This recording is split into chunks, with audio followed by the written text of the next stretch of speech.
Umeweza kuona hivi karibuni mambo ambavyo yalivyokuwa yanapamba moto katika maisha bibi Wema Sepetu, na leo hii kuna ukweli ambao uliweza kujificha, na leo hii umeweza kubainika. Watu wengi wameshindwa kabisa kuweza kujua juu ya hiki ambacho kinachoendelea sasa. Najua kuna wengi walikuwa wanasema kwamba mtoto wa Wema Sepetu si mtoto wake kiuhalisia, lakini kuna vitu vingi vimeweza kutokea kusema kwamba Wema Sepetu alikuwa na tumbo bandia, lakini watu wengi waliweza kudhibitishiwa baada ya Wema Sepetu kuweza kuposti picha zake akiwa na tumbo lake originali. Kitomvu kilikuwa kinaonekana kabisa, na wengi wao waliweza kusema kwamba hapa ni kweli, lakini pia bado kuna wengi ambao waliweza kusema kwamba Wema Sepetu ameweza kuzaa na kaka yake.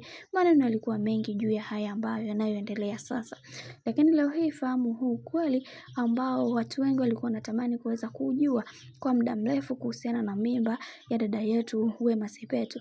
Ni kwamba Wema Sepetu ni moja kati ya mwanamke ambaye alikuwa anatamani sana kuweza kupata mtoto, na hatimaye ameweza kupata. Sasa leo hii ameweza kueleza kwa uchungu juu ya haya ambayo yanayoendelea katika maisha yake, na akasema kwamba kiukweli mtoto huyu nimempata kwa shida sana, na nimekuwa nikimtafuta kwa muda mrefu, na leo hii Mwenyezi Mungu ameweza kunipatia, hivyo sina budi kuweza kumshukuru katika kila hatua ya maisha yangu, kwa sababu ninaamini katika kila linalotokea katika maisha yangu huwa lina sababu. Hivyo sina budi kuweza kumshukuru Mungu kwa kila kitu, kwa sababu kuna mambo mengi amekuwa akinitendea.